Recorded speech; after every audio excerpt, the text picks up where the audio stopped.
So we are live now. So hi everyone, my name is Ravi and welcome to Rendezvous with Ravi. And today we have with us none other than the iconic Aditya. So Aditya has done his bachelor's in geology, master's in marketing, and has worked across industries and organizations, and is currently working building his own personal brand. He also runs his own YouTube channel. More on that later.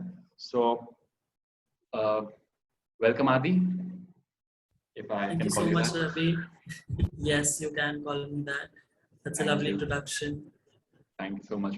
Thank you so much for joining, Adi. So, can you give us a brief intro, a background about your life, something apart from what I've shared already? I mean, there are details to it. What you've given is definitely like the gist of it, and there'll be just details that I can add upon. Yes, I did my bachelor's in geology, and then I went on to do my master's in business administration, with major in marketing, and now I handle digital marketing of a company called Cross Comics. But apart from that, I'm trying to focus on my own self. I have my own YouTube channel, and I'm trying to build my own individual brand because I think I've had enough good experience in terms of the industry and the kind of exposure. So I feel it's very important to analyze what the whole marketing is all about, and to be able to channelize that into my own energy and then sink into something productive. All right, nice. I like it. So, Aditya, what does personal growth mean to you, and when and how did you come across this concept? I would say personal growth is very individual. It's very relative, uh, and it can mean different things to different people. Like what might be personal growth to me might not be personal growth to you. Because as we all study in science, that our genes are completely unique. 99% of the genes are almost similar to all of us. It's just that 0.01% of the gene is so unique that all of us end up being very different from each other. So we should always remember that we are individuals, and same concept aligns with personal growth as well. Like what formula might work for me and my personal growth might not work for you. So it's Right. very important to analyze your own self and then to articulate who you are, what you want in your life, and then how you're going to accomplish those set goals, the whole path. And there are possibilities that the goal which you have chosen for yourself, the other person, other friend of yours might have chosen as well, but the whole track might be completely different. So personal growth for me has always been on the verge of analysis, like to constantly analyze who I am and where I'm actually heading. So I think, and then to exactly know that yes, this is right, this is wrong, or maybe to look for people around as well. It's always good to take somebody's help when you are not able to, resolve your own issues, to be able to figure out that yes, I'm going to take the next step ahead, and this is going to make me a better person from who I am. So it's just constantly cutting down the negative factors and including positive sides, and at the same time just improving yourself.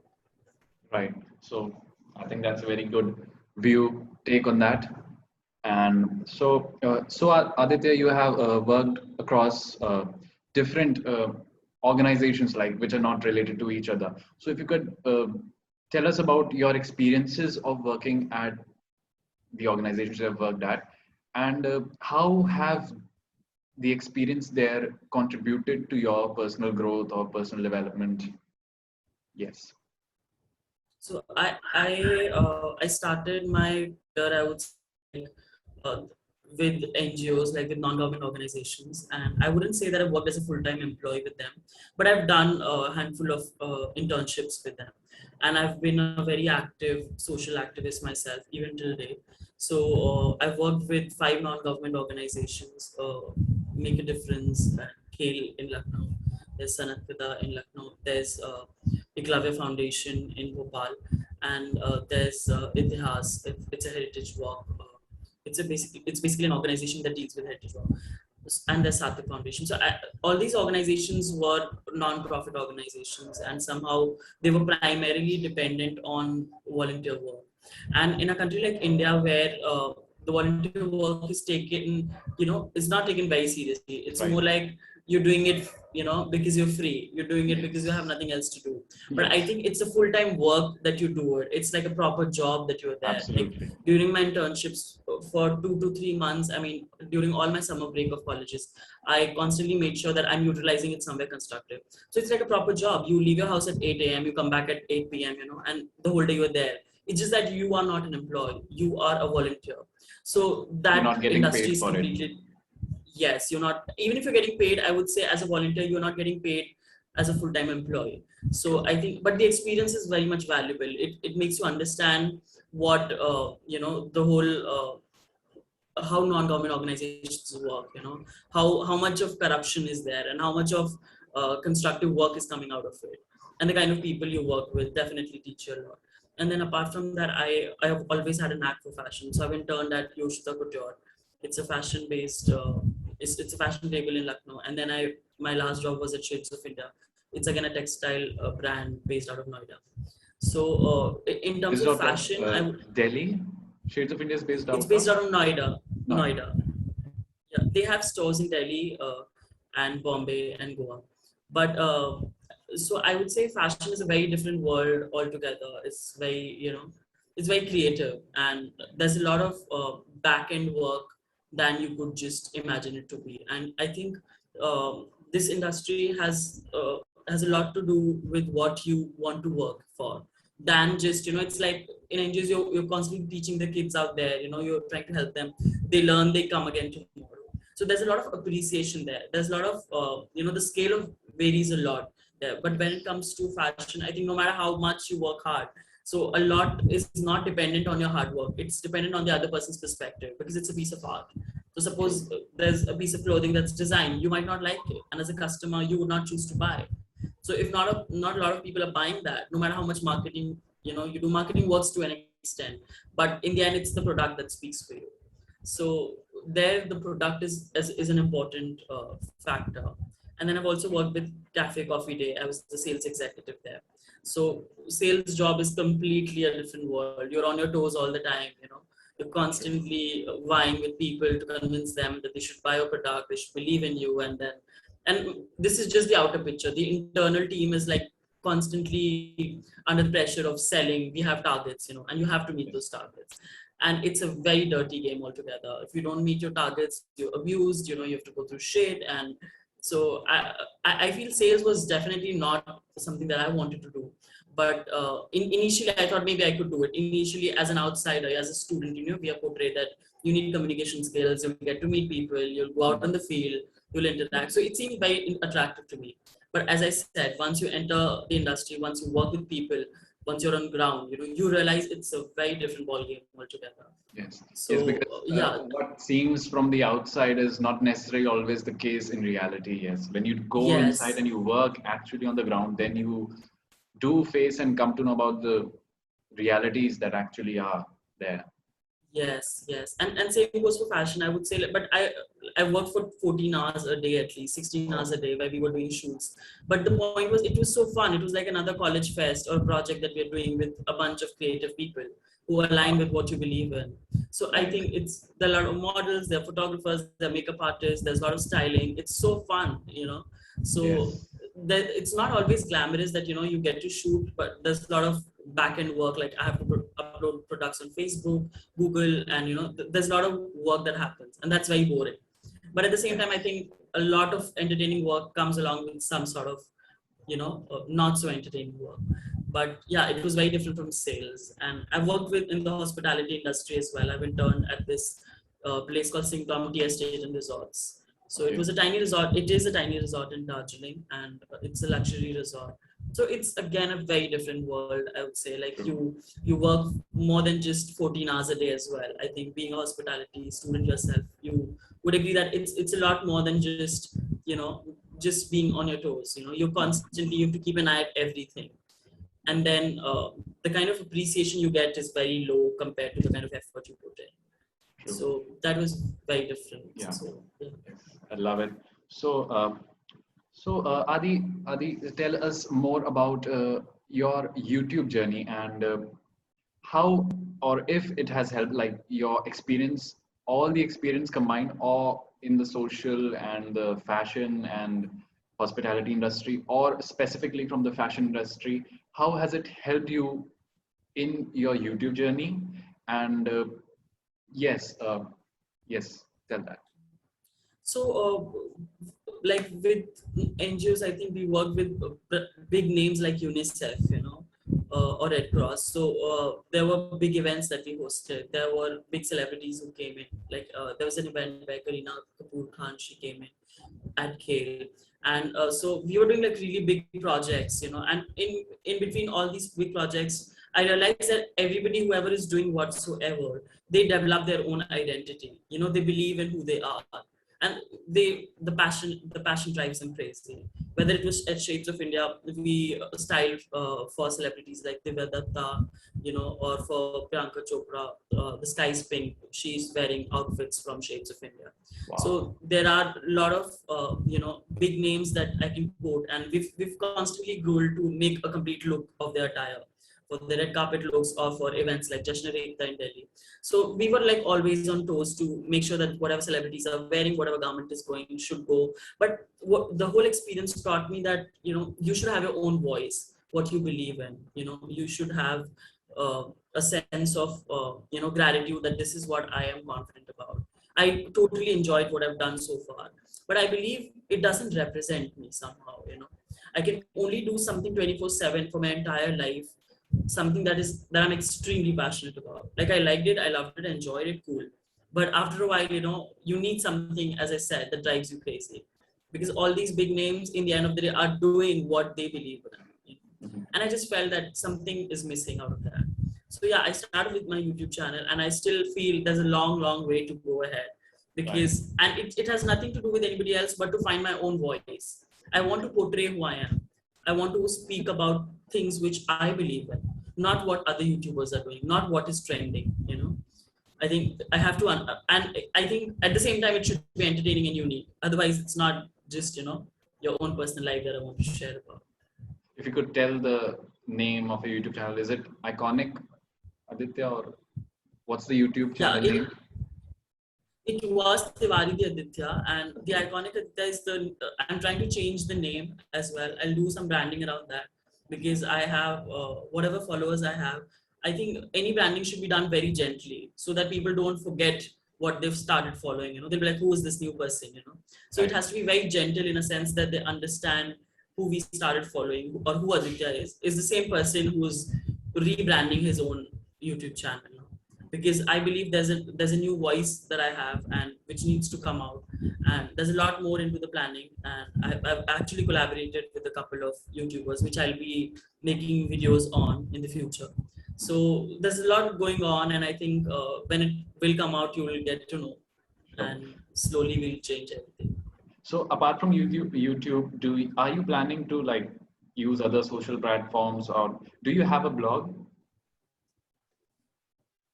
Well, I do have a blog, but with this blog, I want to connect it more when it becomes commercialized. As in, like the more traffic comes on the website. So I want to launch a website in the end of the day. But I think I'm trying to focus more on social media and more on YouTube right now than just focusing on a blog, because I feel once I have my own set of audience, my own set of family online, then maybe I feel I introduce a blog that okay, this is what I'm writing as well, because I love writing. So then the whole traffic might shift to the website, and then I think it can be worked upon. Okay. So okay. Uh, so tell me, Aditya, do you think personal growth or personal development, or this whole domain, this concept, is just for like you or and me, or maybe some other select few people, or is it a necessary, or rather, you know, indispensable component of everyone's life? Yes, I believe it's a part of everyone's life, and especially I would say in India, and what happens is at any level, whether it's your family, whether it's a school, whether it's an organization, people don't focus on personal growth. they do not even sit down to realize what we've been doing. Like if you realize, like one of the main reasons why I ended up taking science and then coming to a commercial a platform or industry altogether was because I did not know what to do by the time I finished my bachelor's. So Like it's most of it's a us. long. Yes, I was like, I passed out my school at the age of 17. I finished my graduation another 3 years. So I think by 2021 I should be. I would say it was too late for me to take any step. I know it's not too late, but it's never too late. But I feel Yeah. If I was more aware, maybe from the age of 13, 14, like I teach my cousins about various industries now because I have good experience. So I feel that concept is so missing, and it's not about career counseling. It's not about any education. It's about your own awareness. It's about who you are. Are you really aware of, there are so many professions which exist on the planet, so which people don't even know. And there are so many skills that you have and you think that's not a skill, because just because in a country like India where we have engineers and doctors or maybe MBA pass outs, so a couple of 3-4 options to choose from. But there Yes. are so many options you could choose from, and there are so many skills that you have that you could polish all the time. Or maybe you have zero skills right now, you could gain it at some point. Right. And Especially in the there's times nobody. we are living in currently, I think more and more opportunities are coming out every single day, and they'll Yes. just keep coming out, and people still have a lot of options, but going further they'll have even more options. So that might also play a part in like being indecisive for some people, right? Yes. And a lot of people just don't realize that. I think that's the saddest part. Like today, you and I are talking about it. It's a big step, to even talk Right. about personal growth, adaptability, interpersonal skills. There are so many things, or leadership skills. I think that there's so much to talk about it, that, and we are talking at this age. I think imagine if we would have been talking about when we were in 8th standard, or even if we had like bi-monthly class on this. Like, it would have been completely a different experience. Yeah, so I think that's very much missing from our society in general. And I feel everybody, whether it's a school or an organization, everybody should focus on personal growth development. And as I said, that they should know what they're doing at any stage of life, and people should just sit down calmly and talk about it at least. Absolutely, absolutely right. So rather a personal question, if I may. uh, so what is your vision in life? Like, what are you living for? To be honest, I think I'm only living for myself. If I say I'm living for somebody else, like my parents or for money, Right. and that would be too fake, and that would be not an Yes. honest answer. Because no matter who I lose at any point in my life, I don't think I'm gonna lose myself. So I think the most important thing right now, or which right now, by right now I mean at any point in my life, even if you ask this question after 10 years, will be myself. And by that I don't mean I'm self-obsessed. I mean to say that what I am today, I might not be this after 10 years.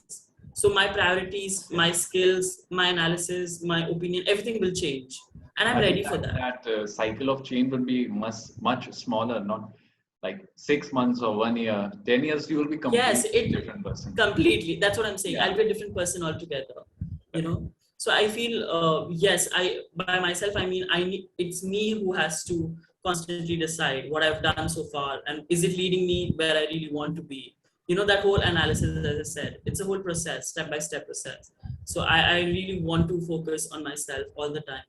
And but if I think if I'm able to focus on myself, I'll be able to focus on other things around me. It's like the circle, maybe my parents, my family, or my colleagues, or my society. And I think if you don't know who you are or what you want, how can you focus on other people? So I feel that is so important to remember who you are and to Yes, constantly, make yourself aware about it. totally. Yes. Okay. So towards the end of it, I would like you to tell if there's any advice or any message you'd like for the viewers watching the interview, the conversation, for them. Anything you'd like to share? Any anecdotes or any learning which you might feel you want to share with us, with everyone? So I would say it's important to know what you really want. That's the most important thing. But it's okay to not know as well. that I've learned after, like, I have never known what I exactly want. I've always had trial and error method. I've always put myself in a bucket, and then I've seen, okay, what is it that I like here? What is it that I don't like here? So it's okay to not know, and but at the same time, you should not stop. You should not be like, okay, I don't even know what I'm gonna do. Where am I heading? Like, I hear a lot of my female friends, okay, I don't know what to do. I'll just get married. Marriage is not the solution, because that's the end of your personal growth. Because after that, what am I gonna do? Let's have a baby, you know. So I think Yes. it's a very relevant example, according to me, is because you don't know yourself and you're completely going what you think society asks or expects you to do. So I believe it's okay not to know what you want to do, but figure out. Take your time, you know. Have some options. Figure out things what you like. Figure out things what you don't like. It's okay. You're gonna try. You're gonna fail, or maybe you're gonna like it, something out of it. Maybe you're not gonna like it, but to stop yourself from everything and just sit down and say, like, I don't know, where should I go, and you keep crying about it. And I know so many people like that. So I think what I believe in is, like, you should try, you should just give your best, you know, that what if you like it, what if it drives you crazy, you know. You never know, because not everybody is born with that vision that, okay, this is what I want to be. I want to be a doctor. I want to I be a want to be an army officer, yeah, or I want to go to be an astronaut, you know, or I want to be an actor. I'm not that person. I'm still right. figuring it out. So I think it's absolutely all right. Please don't be so hard on yourself. And, you know, and one should keep on focusing and, you know, keep on carving themselves out through, again, the process of personal growth and analysis, to know Yeah. what they've done and what they're going to do.